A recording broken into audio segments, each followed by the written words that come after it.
And we are live.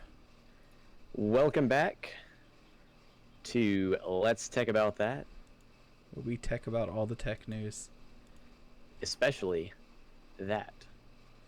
Man, we got a ton of topics. I feel like we went like 3 or 4 solid months of having between 0 and 4 topics.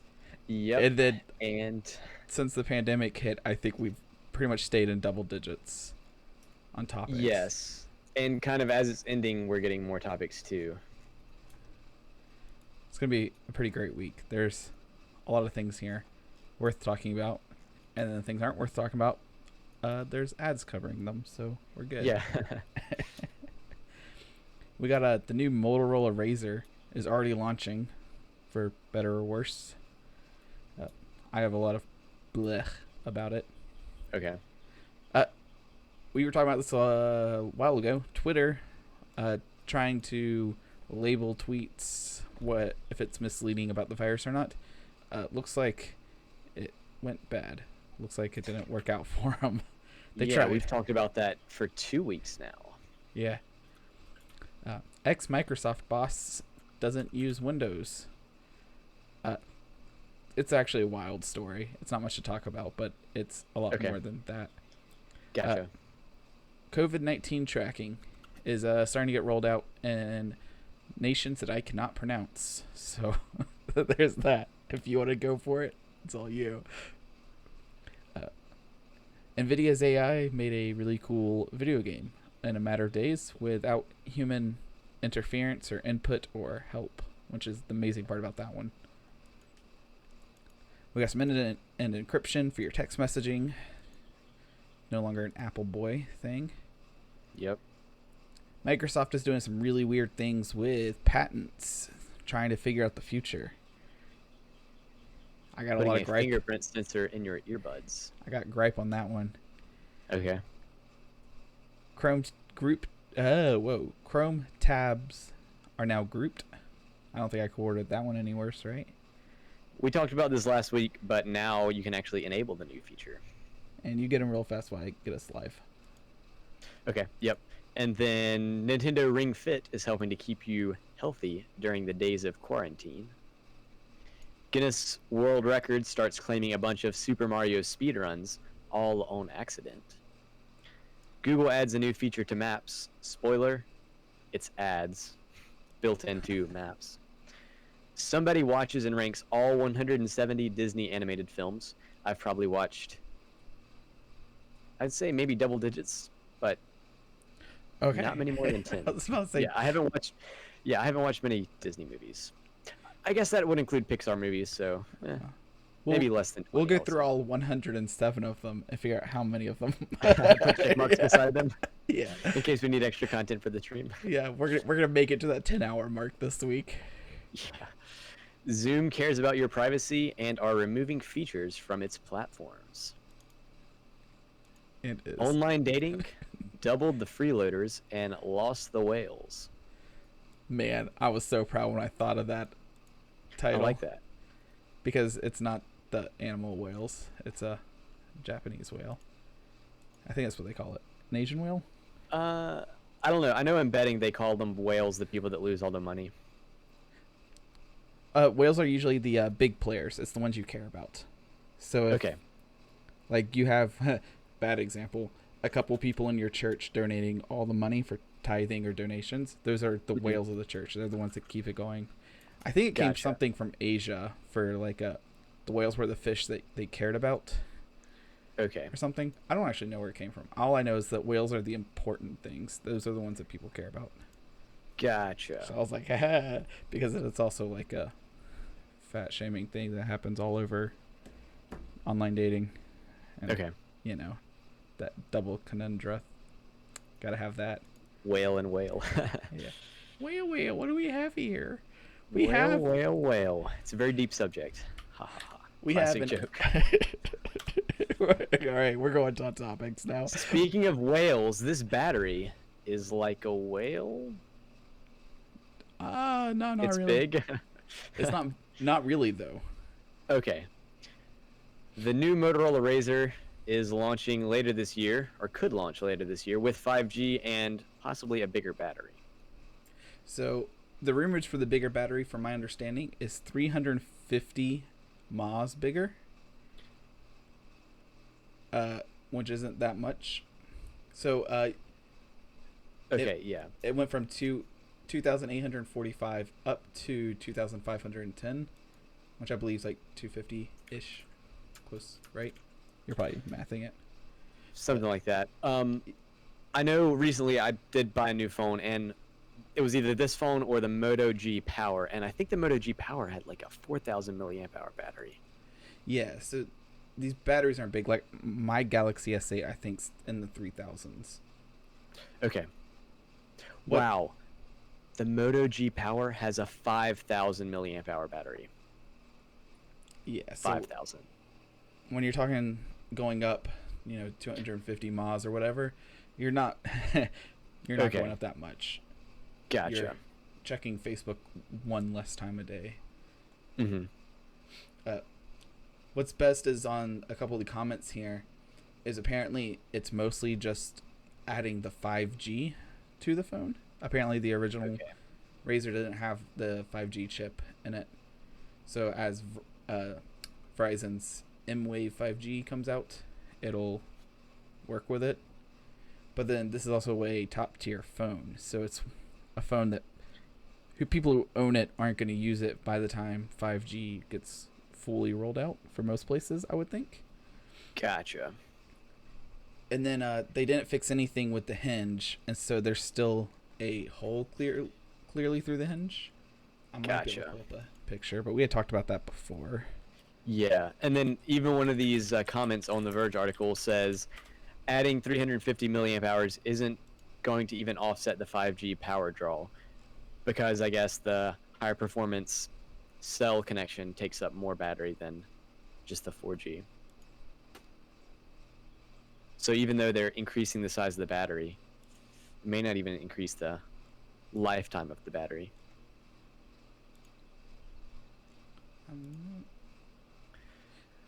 This isn't the greatest picture, but here it is. It's right here. The screen actually separates from the body, and so dirt gets in there. And Jerry Rig Everything did a video on that. And gravel and sand and pocket lint and crap can just fall into it. And it's rumored that's not changed. They didn't fix it in any way. Gotcha. So that's still going to be an issue with the new model. Yeah. So it's a smartphone you can't put in your pocket, but it folds small enough to put into your pocket. Yeah. Looks like maybe a little bit better camera. 2 extra gigs of RAM up from 6 gigabytes. And doubling the storage up to 256 gigabytes. So some improvements, but nothing like massive. Especially the hinge would have been a big thing. Yeah, I think if they had fixed the hinge, it would have been worth a round 2. Mm-hmm. But I think keeping everything almost the same, except storage, and a little bit of RAM, a little bit of extra camera, but we don't even know if the camera quality is better. We just know it's a bigger megapixel. Yeah. Which more is not always better, as I'm using a 16 megapixel camera right now, and it's not a bad camera. Mm-hmm. But yeah, we'll see, I guess. See if people have complaints. Speaking of complaints, we've talked about this for kind of the past 2 weeks, I guess. Talked about how Twitter is labeling potentially misleading COVID-19 tweets.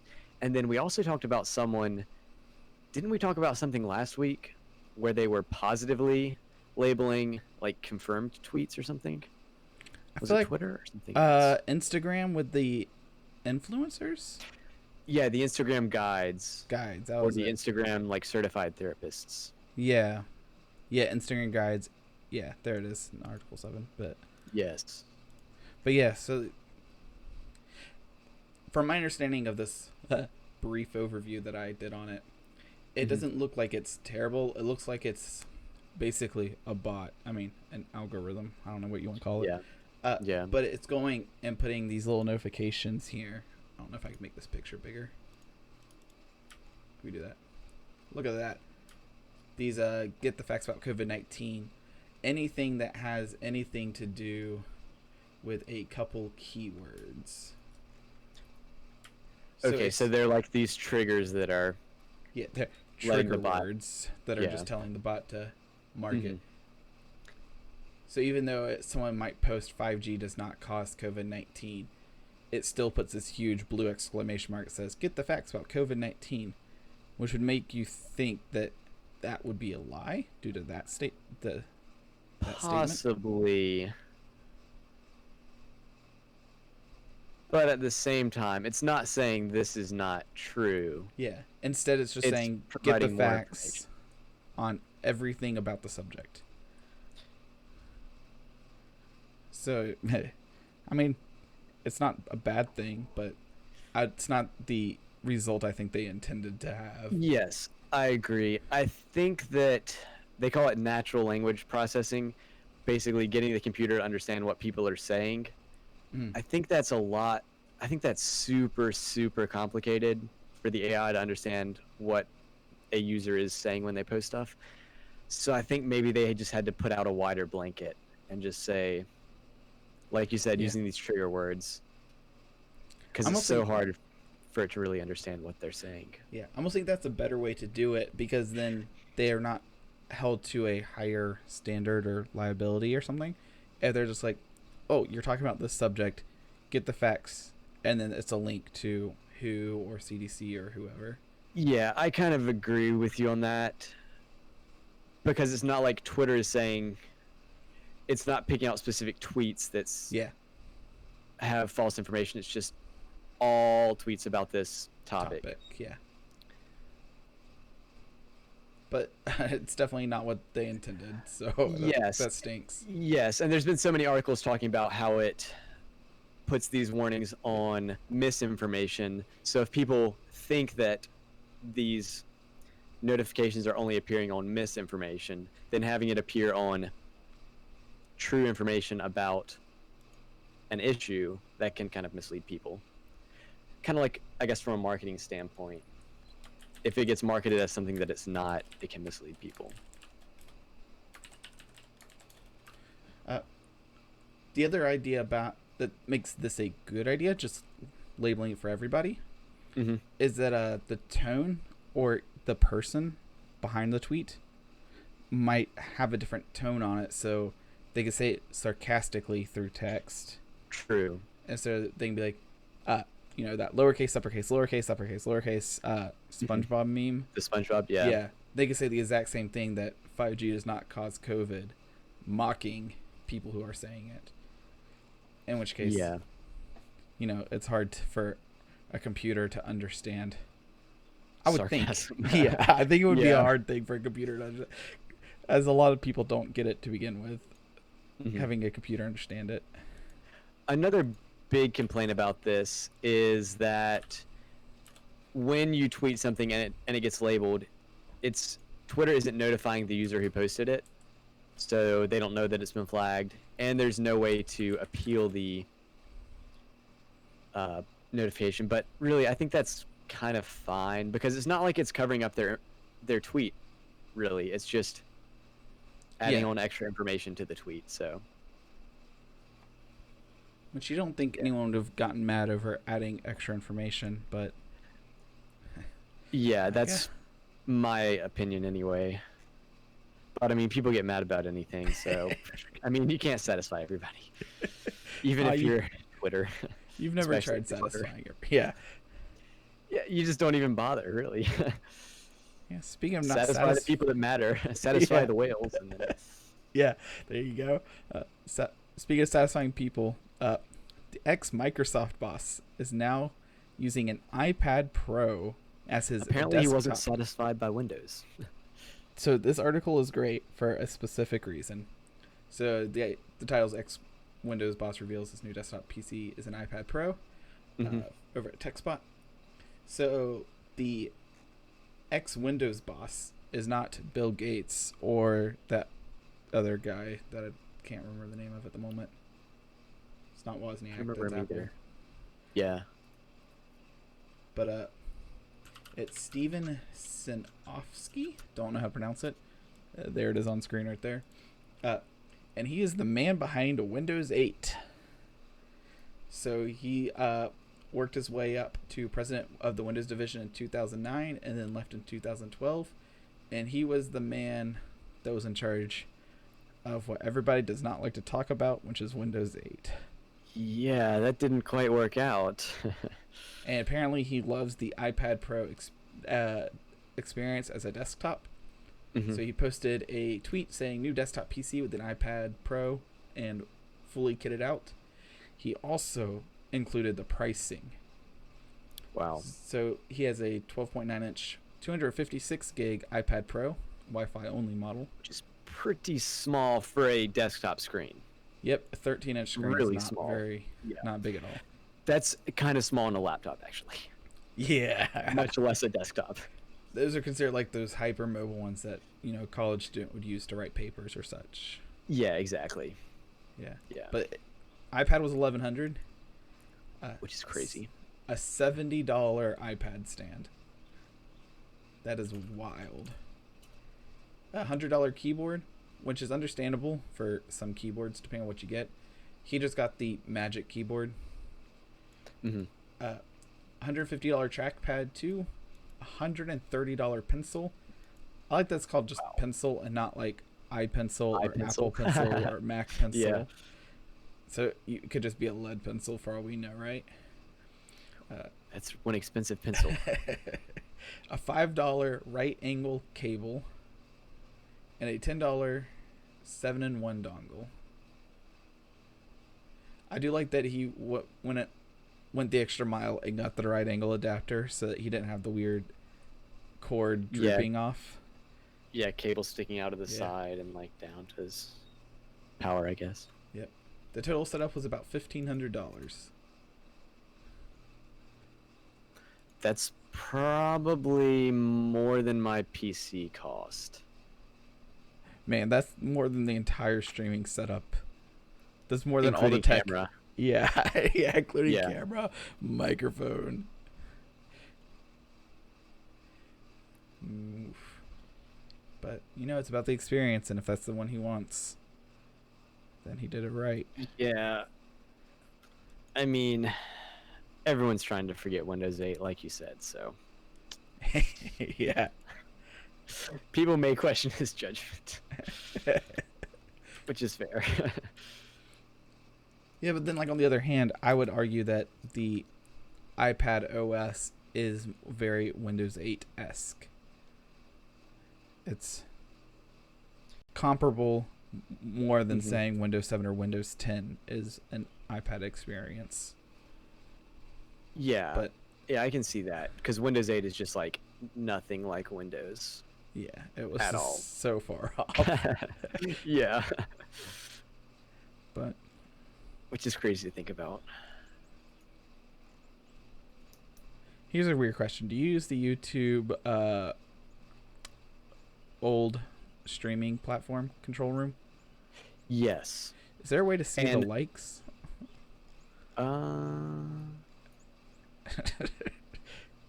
Really off-topic question for a hot Not second. in real time, I don't think. Okay. But the reason I use the old It's because it works. is because it doesn't reset my stream key every time. Yeah. Because I'm pretty sure if I use the new one, it resets the stream key. Do you use the new one? I use the old one because it just Okay. works every time I open it up. Yeah. I think that using the new one resets my stream key every time, which is kind of an issue. I mean, we could get around it, but it's easier not to have to worry about it. All right. You want to try to pronounce this country before we go to this topic? Should we look it up? Sure. Latvia. Is that how you pronounce it? Latvia? Yeah. Latvia to launch Google Apple friendly coronavirus contact tracing app. Latvia is, I guess, somewhere in Europe, maybe next to Russia or part of Russia. You're right. I just looked up a video on how to pronounce it. Okay, yeah. Let me see. Latvia, Estonia, Lithuania, maybe part of the former Soviet Union. But yeah, it's like in that area of the world. Yeah, I didn't look up much about the country. I was more curious on the app. A couple Gotcha. awesome Yep. things on this Mhm. is that apparently Singapore and Australia had a version out, but it didn't work very well between Apple, Android, and part of Yeah. that it says here in the article is that Apple's iPhone does not use the Bluetooth short range radio for measuring proximity. I don't know Okay. how it was doing it then, but I wonder if it's like an AirDrop. I don't know how AirDrop works at all. Yeah, I don't know either. But yeah, if it's not using Bluetooth, I don't know what it is using. And so Latvia was the first country, or I guess country, yeah, Yeah. Yeah. that is using the latest APIs Okay. between Apple and Google that talks seamlessly, I would suppose, Mhm. between the two. And it says that there's a 99% of the phones in the country either run iOS or Android, which Okay. is fantastic. So Yeah. there's no Huawei phones, I guess. That's what they're saying. Because I really don't know of another Windows I phone? mean, Windows, BlackBerry was a thing. Okay. I think BlackBerry is still a little bit of a thing, but it's probably just old. Like some people still having the older phones that aren't smartphones, I guess. Mm.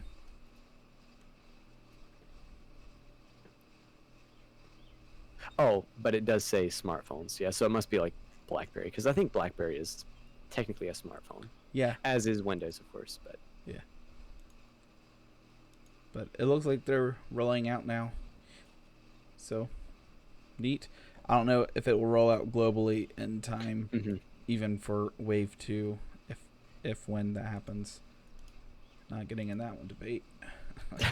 Yeah. If Good anything, we're call. going to go to the next topic. Unless you got anything on the app. No. No? All right. Oh. NVIDIA AI watched Pac-Man and made a version of the game you can play soon. Yep. So the If you interesting... haven't heard of Pac-Man, You're 40 well, years too late. yeah. So yeah, it's the Pac-Man's 40th anniversary, so NVIDIA was doing a showcase. 50,000 hours of footage. Now this footage Wow. also includes a couple things here. I want to see if I can find it real fast.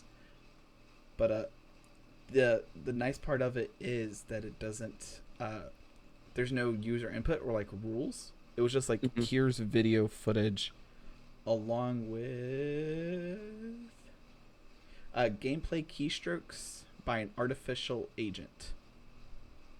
Okay.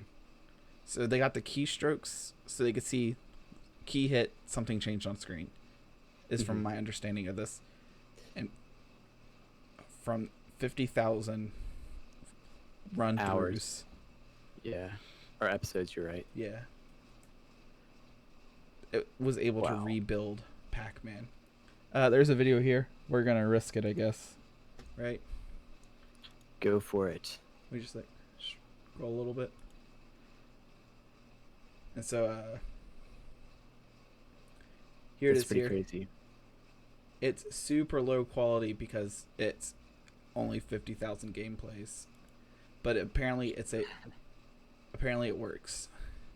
Okay. Wow.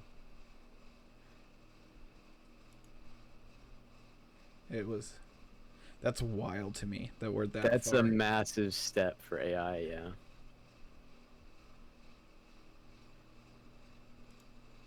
I don't have much else to say on that. It's amazing that there's no human input.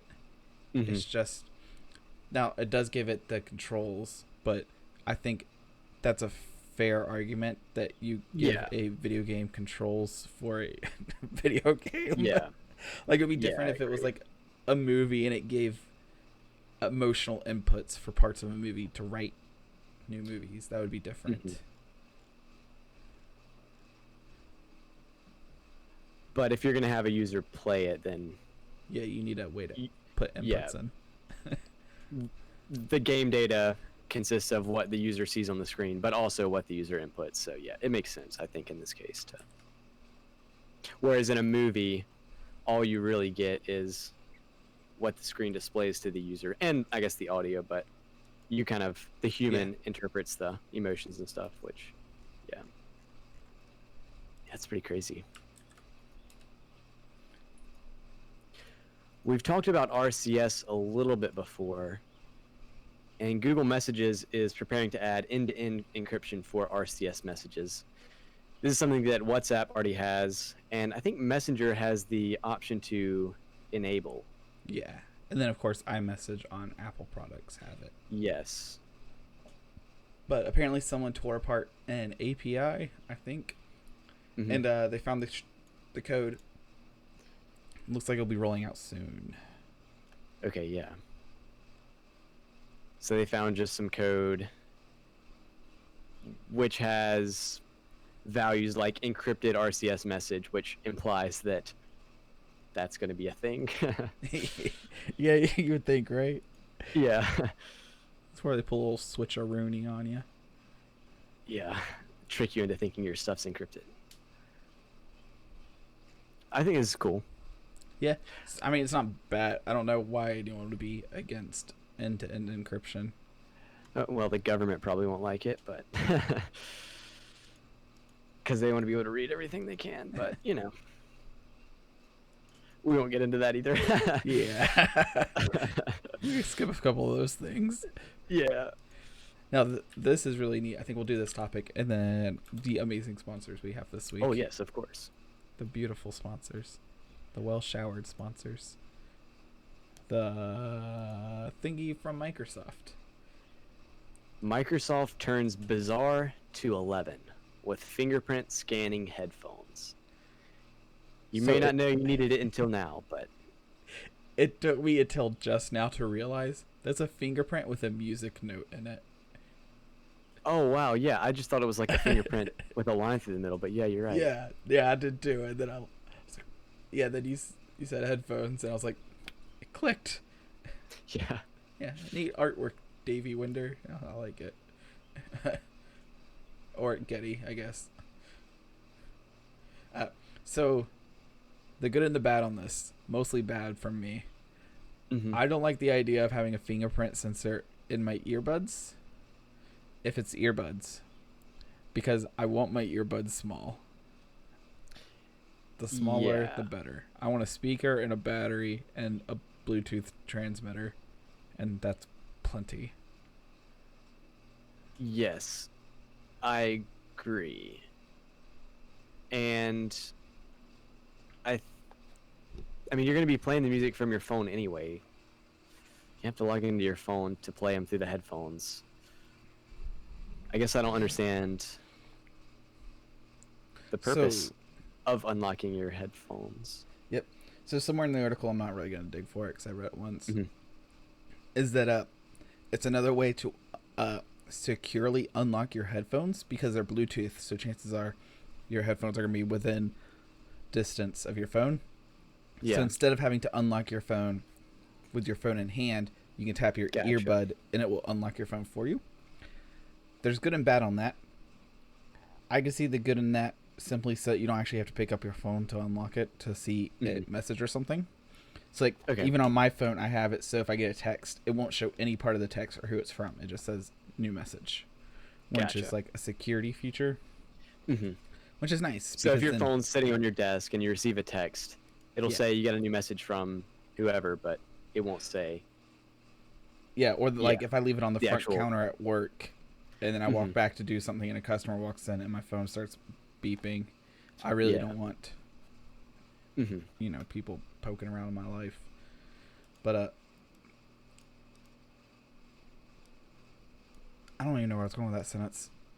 Oh, one nice thing is that for devices that don't have a fingerprint sensor built in, you could still use this device. Yes. So, for example, if I had my old phone, which was just a Motorola G4 or something, if I had the earbuds connected to it, rather than typing in my PIN, I could just touch my earbud and unlock my phone that way. To tell the truth, this thing has fingerprint sensing, but I just use the PIN. Is it on the front or the back? It's on the back. So I don't know if you can see this, but there's this dot here. Yeah. And that's where the fingerprint sensor is. Yeah, so it's in a very convenient place. It's in a very convenient place rather than like a lot of the phones they used to have Yeah. it right here. So another benefit of this being on the earbuds is if you have your phone sitting on a wireless charger on your desk, you can then And you just can't do access that to the back of unlock the it, phone. and then you can see that notification, swipe it off, and go back to work, rather than having to pick your phone off the wireless charger and have to deal with the doo-doo, doo-doo. Okay, so there is a use case for this. But personally, maybe not for me. So it's a cool idea, I guess, but Yeah, I think I would prefer to have it not. It's like yeah, like you said, a little bit smaller. it'd be Lower great if profile the earbuds. windows on my car were bigger, but at the same time, I also kind of like protection of impacts. Like, It's a little bit of a trade-off, basically. but yeah, I could see in some of their headphones, but Hmm. I definitely would not want it in earbuds. That's a good point. Yeah, something like these, pretty yeah. big. It wouldn't be a big deal, but Yep. yeah, for earbuds, Yeah, yeah. making them bigger. I actually use wireless Bluetooth earbuds on the motorcycle, and I actually ended up buying it 3 pairs and having to return 2 of them. I'd buy one, it wasn't happy, and the reason I wasn't happy is because they were soft buttons with haptic feedback, and they were like sensors essentially, Okay. and I couldn't push them through the helmet. So when I stick my Gotcha. helmet on, the helmet's tight enough that the earbuds stick out just far enough that if I push on the side of the helmet, I wouldn't be able to hit the one button. Mhm. And the 2 pairs that had buttons on the earbud were software, haptic feedback, touch sensitive buttons. And it took Gotcha. a 3rd try to get a pair off Amazon that had the physical button. And Gotcha. it's nice to be able to rewind the bike or something. Mhm. And if I need to pause music or play music, that's really the only thing. that's all you can do with the button. Yeah. I don't have to try to unlock the phone or anything. Or Okay. I could just push on the side of my helmet and pause the music. Hmm. But yeah, there are benefits of having buttons. Speaking of benefits, this stream has 2 benefactors, if that's the right way to use that word. Yeah. We'll go with it. All right, sweet. I'm going first. This This video video is is brought sponsored by by me. I already Nephew went Tech. first. Nephew He's got a Tech. lot of videos. Dude, I got so many videos. I'm Video so today tight. was about like selecting all, right, and copying and pasting, Control A, Control C, Control V. which Super. sounds so obvious, but a lot of people don't know how to do it. So I really like that. It's like a 3-minute video on trying to understand how selecting words works. Because Yeah. if you don't understand it, it's mind-blowing. Kind of like a car. If you don't understand how a car works and see Mhm. how it actually works, it's pretty amazing. Did you use like, I don't know if it's an analogy or whatever, but Control A is like all, selecting all. Yeah. C is cut. I don't know about V, but V is impossible, man. yeah. I mean, I guess it's closer than P. Is that why? So C is Or it's not already cut. using fingerprint. C is copy. Copy. You're right. X is cut. There's a big difference. And yeah, we didn't No, do you're X right. because Yeah. that There's really, X can come in handy occasionally, but really you can just copy and then hit backspace or something. yeah, that's what you should do is hit Yeah. backspace. Yeah. Easier to keep everything simple. Yeah. Tomorrow's videos are super cool. It's how to do a boot time virus scan built in Windows. So how Windows has a built-in virus scanner that scans on startup before programs get loaded Okay. and before it connects to the internet, which is great. So Yeah. it's an offline scanner. Is it pretty easy to set up? It's like 2 buttons. Okay. Yeah. It's built into I forgot the name. It's Windows not the security. BIOS. Oh, okay. Cool. Yeah. Yeah, and then I think I got 8 more videos and I hit my 50 mark. So it's Yep. 2 work weeks but I think it's Wednesday or Thursday is my last one, so a week and a half. That you already had recorded, or your last one? Yeah, I gotcha. and I got all 50. Okay. And then we're probably gonna take a break for a little bit from basics on Windows 10 because it's getting very hard to come up with new. Yeah. Yeah, I'm thinking I might do like a 3-part videos on programs I like. So like VLC or Chrome or LibreOffice. That's a cool idea. And do like a first part install, second part setup, basic usage, and third part be like customization or weird quirks that I personally like about it. Gotcha.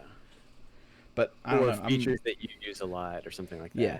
I'm always open to suggestions because I like that. Maybe even you could do like an introduction, why you use this program or why you chose it over other things. Yeah.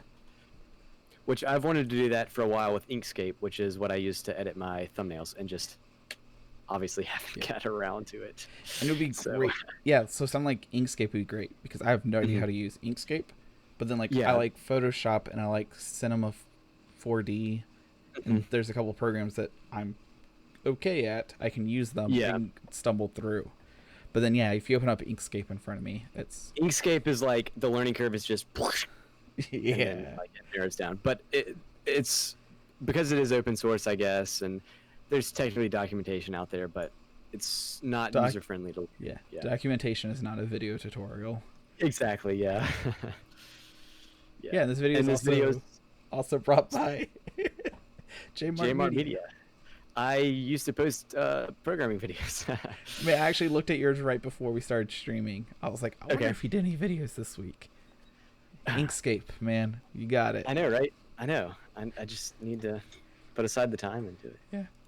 Give like a week and a half, and then we can sit in opposite rooms and hold each other to it. Yeah. Now that quarantine's like wearing down or whatever. Yeah. Yeah, we could put computers outside and run 2 power cords. Yeah. Or live stream from a kayak. I would love to have more of a mobile live stream setup. So I'm actually working on a mobile live stream setup. I'll talk to you about it after this stream. Okay. But I will be talking about it on camera soon. Awesome. Cool. Yeah, that's another good idea for topics. Things that people would be interested in, like we talked about last week with the Venn diagram. Things that you're interested in. Yeah. Things that other people are interested in, specifically like content creators, and then people that things that your audience is interested in. So, cool.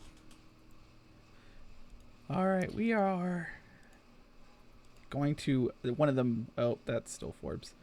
How do we go farther down? There it is. Polygon. Ooh, Polygon. So to be honest with you, I really didn't read this article. I was kind of hoping that if you read any article, it would be this 45 paragraph article. Nintendo's Ring Fit Adventure removed the toxicity from my workouts. So the first thing I want to do is compare this to like VR. Because that's what I feel like this is Ring Fit is almost VR without the goggles. Maybe like a combination of the Wii Fit board. Yeah, and it's all from this picture VR. Here. Where she's doing yoga and one, I don't know what they call them, nunchucks, controller wedges, whatever, is in the wheel and the other one is strapped on her leg. And so she's interacting with the game with her full body like you would in VR. But it's just...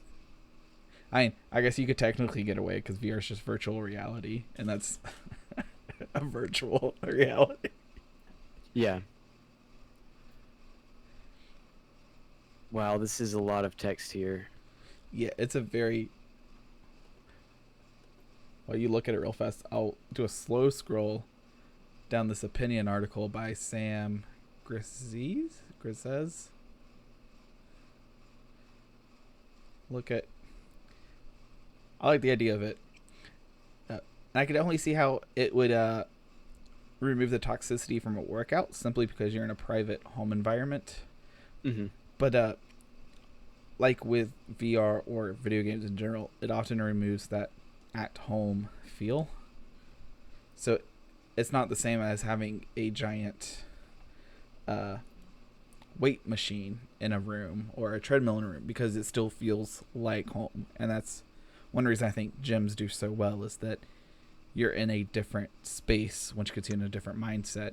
Yeah. So then when you're playing a video game or you're playing VR, you're in a different mindset than that home mindset. And I think that's part of why this worked out.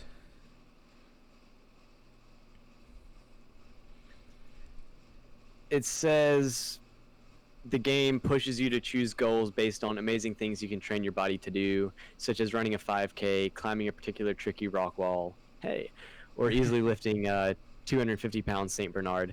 So I guess more focusing on fitness, like keeping your body fit rather than worrying about your body mass index or how much you weigh. Okay. Because I guess people can take that overboard and they start perfecting on the numbers. Yeah, like you see all these bodybuilders and they're absolutely ripped and their muscles are just bulging out of their skin. That's actually not healthy. It's not great looking. Technically, either. Maybe you could say they're fit, but they're not. That can be unhealthy. It can be bad on your skeletal system, like your knees, because you're carrying all around all that weight that your body's not meant to hold. And so it seems like that's kind of what Ring Fit Adventure is focusing on, is what your body is capable of, and really focusing on fitness and practical stuff that you can do, like functional fitness. That makes sense, though. So, yeah, cool idea. Yeah, and I see this picture near the bottom of the article of the girl holding the ring above her head. Yeah. So that's the device, okay.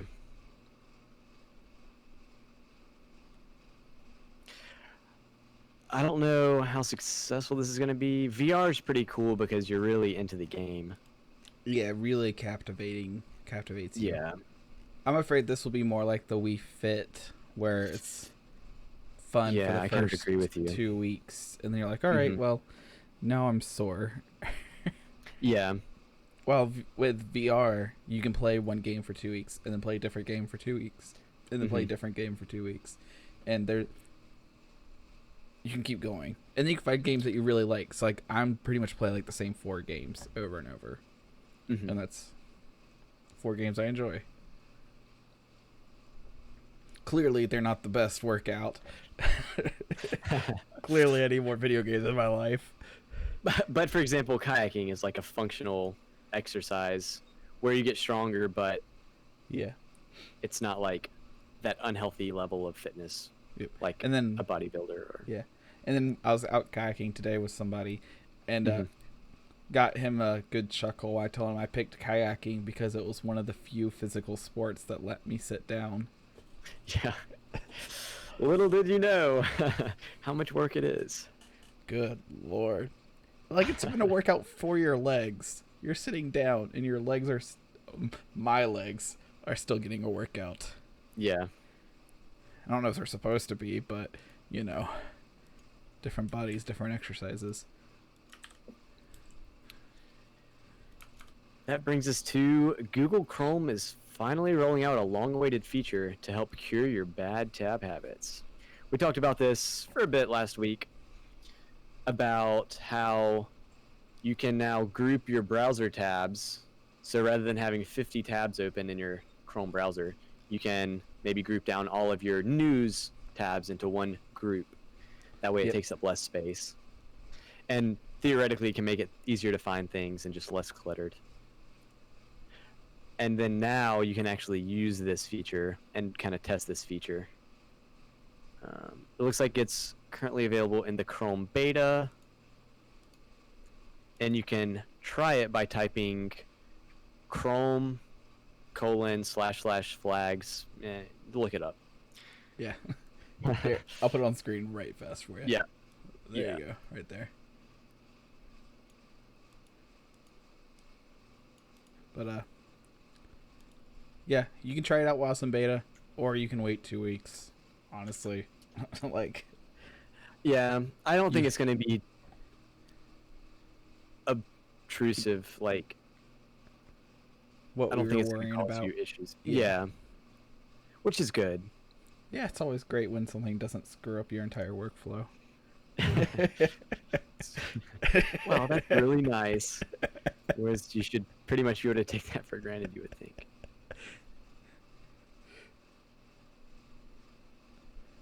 So I really didn't pick out a specific article here.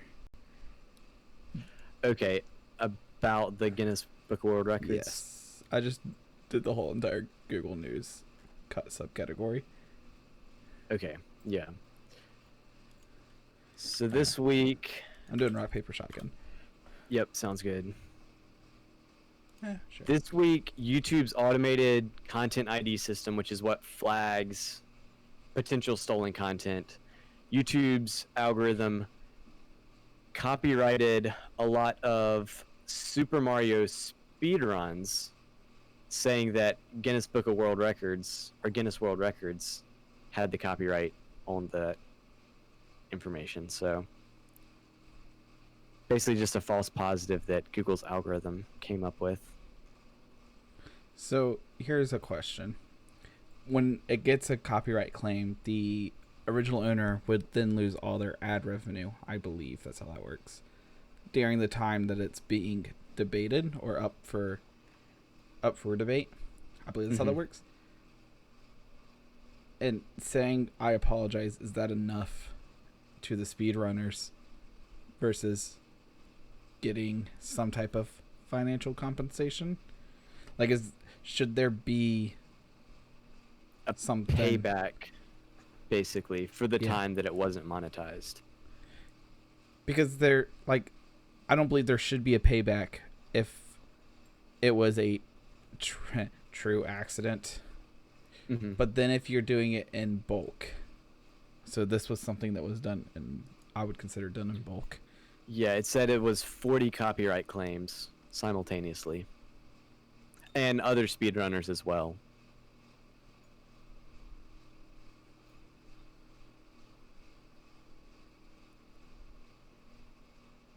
So, I don't know. The whole YouTube copyright strikes, and that's so confusing to me still. Yeah. Because it sounds like it's a guilty Go ahead. until proven innocent. Yeah, it kind of is. Like, your stuff gets flagged, and then you have to appeal it.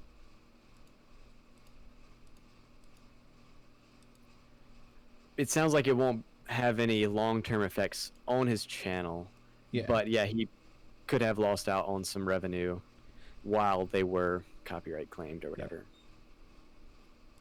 Like, it may not be much. It may be like $2 or $3 over 2 days or something. But still, I mean, there's a potential times to 40.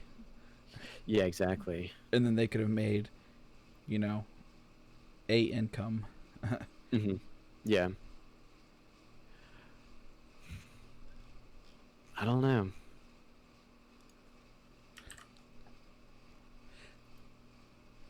That's pretty much all I had on the topic. Yeah. It's just not great news. Maps quietly updated with a new feature that nobody's gonna like. This webpage is super cluttered, but in the middle, there's some information and some screenshots of the new stuff. And basically, it's square icons that show up for businesses or locations, but they're not just icons representing businesses in the area. They're actually advertisements, and they can't just be removed. It's like you can go into your layers, I guess, in the app and hide things that you don't want to see, but these advertisements can't be removed. So it's not like the business that's at that geolocation is paying for their name to be the business that pops up for that location. I think that's what it is. It has to be, though, right? Because if a IKEA is at a corner intersection, they would pay Google Maps so that it says IKEA is at that corner intersection and not the McDonald's is at the corner intersection. Yeah. I think that's how it's going to work. Because otherwise, if it was literally just an advertisement, yeah, that would cause humongous issues with the whole mapping. Yeah, I would see that. It's basically like almost like sponsored results in a web search, in a way. Like you Google for something, and then you have relevant ads that pop up, and you can pay to be up at the top of those search results. So in a way, I feel like this is kind of similar. If you're hovering over a certain corner, maybe a shopping center, you can pay to have your business displayed first, or I would have thought that before this, that whatever business had the most reviews for that specific location would be the one that shows up as like, hey, this is the IKEA of the shopping center. Mm-hmm. That makes sense. Like maybe most visits combined somehow with the reviews, combined with photos, that kind of thing. Yeah. Combined with like the star result or the star rating. Yeah. And then I would almost be okay that if they did have a pay to be on top in that case. Mm-hmm. So then a new business has a chance to be up there for a month or something. That would give them a fighting chance. So people in the local area can find out about them. Yeah. And then that's also an easy way for them to get money from the bigger chain corporations that just have advertising money that they have to throw somewhere. Yeah. So it's another form of income for Google that maybe means they won't do something else that we don't like. Yep. On the downside, I see this as super aggravating because I'll have customers call my store and they'll be like, oh, okay, where exactly are you located? I'll be like, I'm right across the street from this place, or I'm right beside these people. I'm like, oh, okay. And now there's no way to be like, oh yeah, if you just look on your maps, it will show up. Mm-hmm. Like now I have to pay, even though I might have the most reviews in the the little shopping strip. The strip, that's the word. But we'll see what it looks like when it rolls out, I guess. Yeah. I almost want to save this one till last because we can go through all 107 of them. Yeah, that sounds good. In under 5 minutes. That I just don't want number 14 to be the last one. Yeah. Going to Zoom. Zoom has temporarily removed Giphy from its chat feature. So one of the not conspiracy, that's not the right word. The motives people are thinking that they removed Giphy is that it has been recently bought by Facebook. Okay. And I guess, what is Giphy? Giphy is basically almost like a keyboard plugin that you can search for and find GIFs, right? And just post them easily, rather than having to Google for the GIF and find a link and then copy the link and post the link. You can just use like somewhat of a keyboard plugin. Most of the time they're just like reaction GIFs. So you'd be like, virtual hug, and it'll show you a whole bunch of GIFs of virtual hugs. Or you can type in like, nah, and you'll get the little head nodding, nah, GIFs. Okay, and gotcha. I don't know why they were in Zoom to begin with, to be honest with you. Yeah, especially since it's not really a messaging platform. Yeah, like it does have a lot, but yeah, so you can send messages to the entire group or to specific people. Okay. But that's definitely not what Zoom's centered around. I would say Zoom is centered around the video conference experience. Definitely, yeah. But so it says it's just like a privacy and security issue with, like you said, Facebook. It says Facebook has had well-documented issues with privacy and security. So. Yep. And it continues in the article. It says that it happened just a few days after Facebook acquired them for $300 million. And it's yet to be seen on how platforms like Twitter, TikTok, and iMessage, which all compete as messaging platforms to Facebook, will keep it, they'll move to another, did Facebook Mhm. just buy a $300 million replaceable keyboard? Yeah. I don't think Discord uses it, but actually it might. No, I don't think it does. It looks like maybe Discord uses Tenor or something. Tenor. Okay, yep, that's another one. Okay. Yep, And they can all Tenor just chip move. keyboard. Okay. Yeah, they can all just move to that. Yeah. Basically something that's not owned by one of their competitors. Yeah. But then, like, Which we'd say is that, fair. but then Samsung produces screens for iPhones, for Apple. Yeah. And then Mhm. Samsung sells their own phones. So it's like, why not? Why not make products for your competitor? It's money. Like, Mhm. Yeah. So this may be a temporary thing. So we'll see. yep. Yeah, they might just be playing it safe, which is super weird to say that Zoom is playing it safe. Yeah. They've had their own security and privacy issues. This one I don't have too much to say about. It was kind of interesting because it's definitely not what you would have thought. Okay. So there's an article over here by CNBC. I have no idea what that stands for. Why the coronavirus might change dating forever, specifically online dating. This article is also like 47 paragraphs. Mhm. It's unreal how long some of these things are. But it's mostly talking about Match.com or Match Group, which owns Tinder, Hinge, Plenty of Fish, and most likely Match.com. Interesting. Yeah. Another interesting one is that like Wedding Wire owns both Wedding Wire and the sister competitor, The Knot. Like those are like the only two places brides go for, like finding venues and DJs and cake decorators and flowers, whatever they're called. Mhm. And the same company owns both of them. It's crazy that Kind of like a monopoly there, yeah. yeah, it is a monopoly there. Yeah, Yeah. Yeah. like there's no other like Facebook Marketplace is the third best option. Wow. But there's several spots in this. I tried to read the whole thing because it kind of intrigued.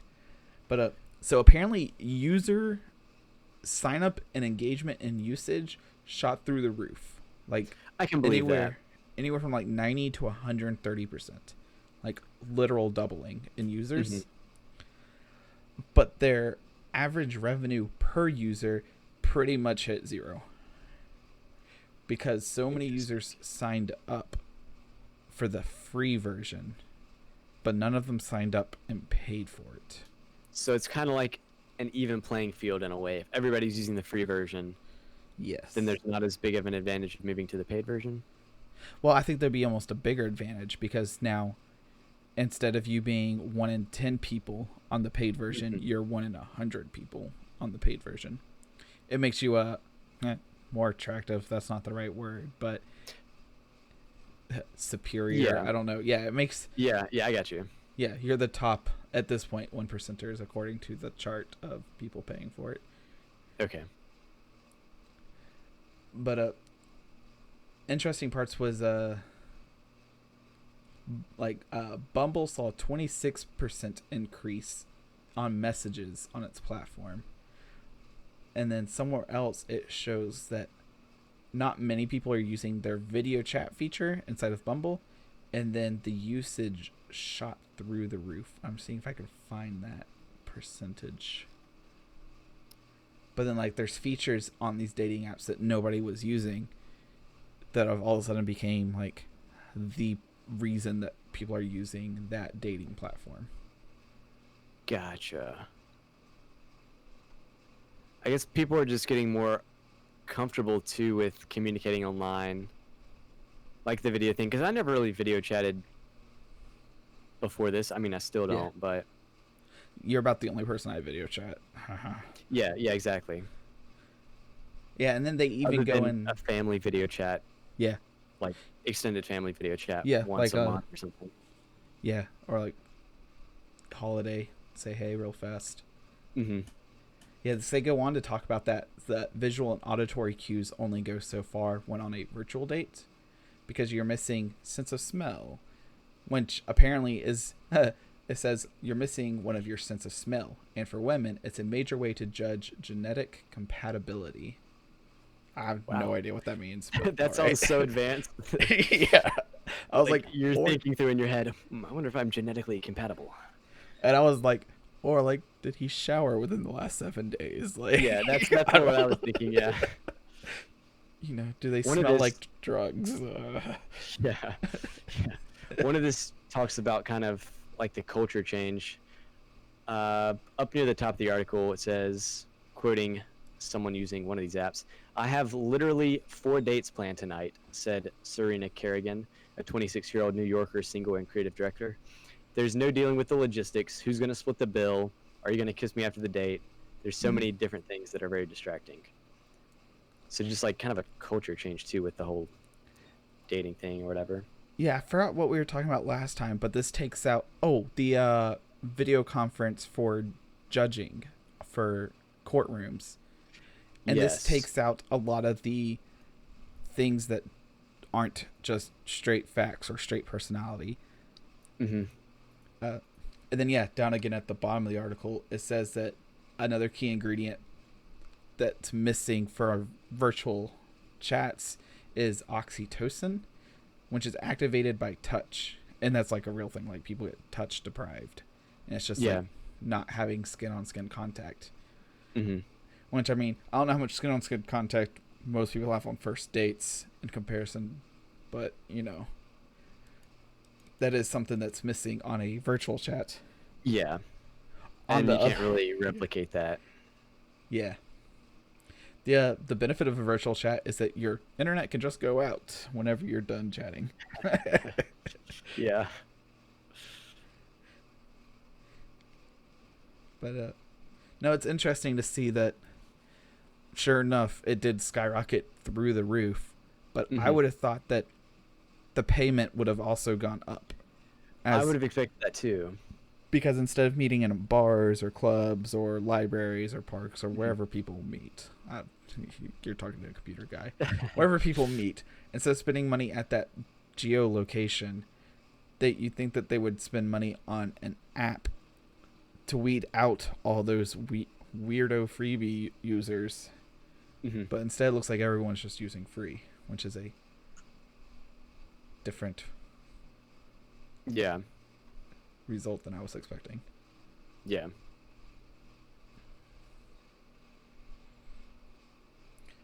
Yep. It says that virtual dating is saving Americans millions of dollars by not having to go out on dinner dates. Yeah. I could believe it. Yeah. Just a lot of money in general not going out to eat. Yeah. Or just out shopping. Yeah.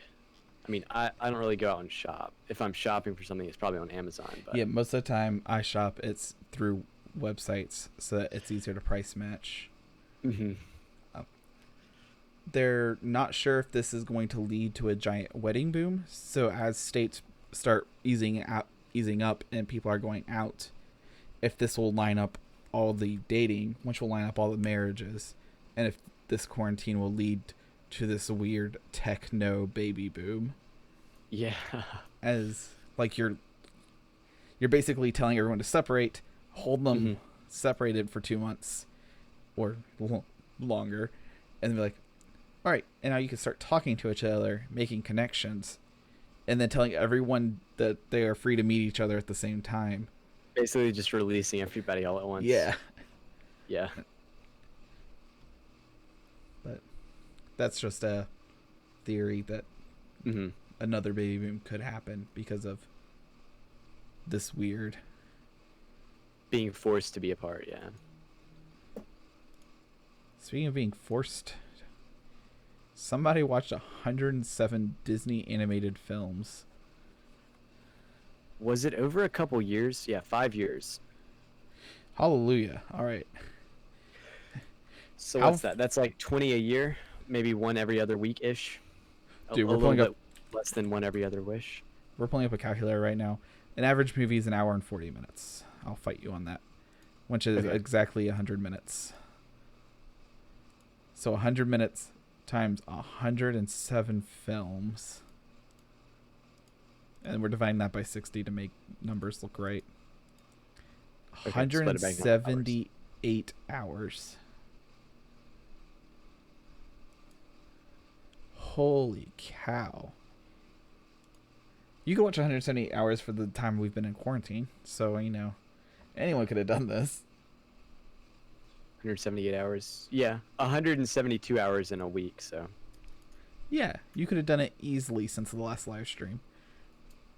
No. Played at 1.25 speed, right? And not sleep at all.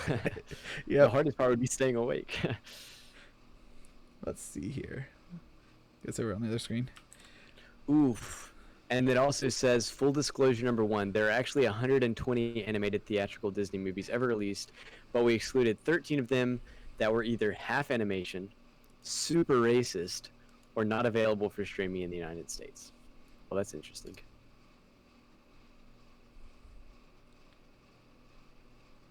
And then, of course, it says that it's just what him and his 3 kids think of the movies. Yeah.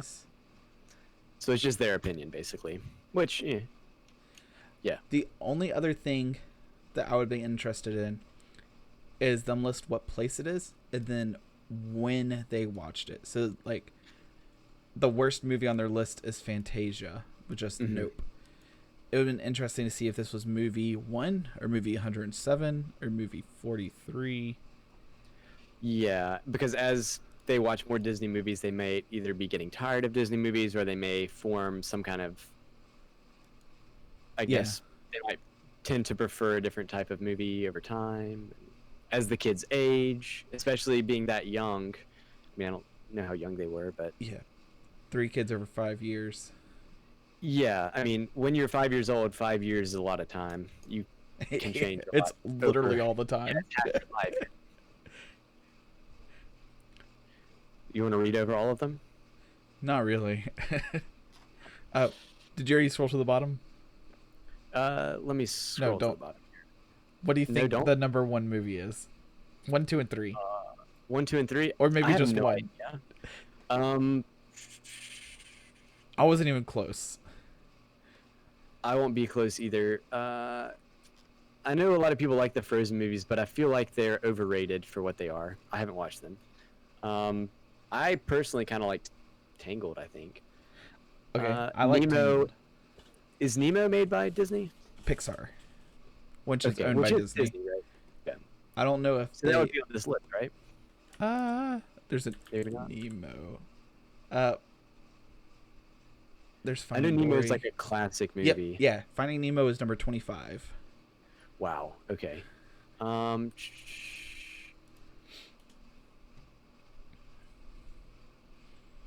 It can't be Frozen because that movie's got to be so overrated. Frozen was 7. Was it? Okay, that's pretty high. Yeah. Now he had 2 girls that were watching the movies with him. It's not Cinderella, is it? Adult male and 2 girls. It's not Cinderella. You're gonna be so dumbfounded. I couldn't believe it was. All right, what is it? You can scroll down to the bottom. It was WALL-E. WALL-E. Oh wow, yeah, that would have not even been on my radar for the best movie. Peter Pan. Okay, I guess I can see that. Toy Story. Okay, I wasn't even thinking Toy Story, but I should have guessed one of the Toy Story movies because those are so classic. Yeah. The Lion King. Okay. Monsters Universe. Yeah, when I heard they ranked all of the Disney movies, the first thing that came to mind was Lion King. Mm-hmm. Like, to me, Lion King is the Disney movie. I guess there's so many kind of classic Disney movies. Up.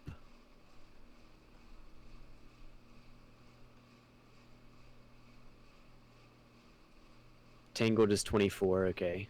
Just before Nemo, Finding Nemo. Yeah, I haven't seen very many of these, though. I can tell you that.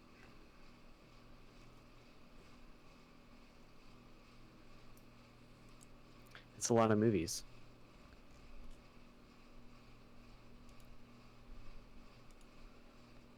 And we passed an hour.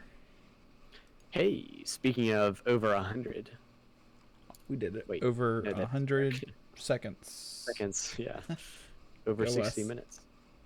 Over 100% of an hour, Yeah, that works. but not 100 minutes. All right, so I changed those encoding presets. Yes. We are sitting at 53 to 51% on our CPU. Wow, that's so much better. My CPU might actually be able to survive. But we are clocked at 4.18 gigahertz. So we are clocked up in the 4 gigahertz range. Okay. And our video quality seems good enough, for a live stream. Yeah, man, we got to set you up with a camera. I'm going to bother you about that every week. Oh, it's down here somewhere. It's Right next to my capture card. Now that you have 2 cameras. Yeah. My other one's at work, actually. Yeah. Yeah. Sweet, sweet. I think that's pretty much all the tech news. Oh, yep. We covered it 14. all. And on that note, we'll We'll talk see you about it next next week. time. Yeah. We got to work on talking one after the other at the end. Yeah.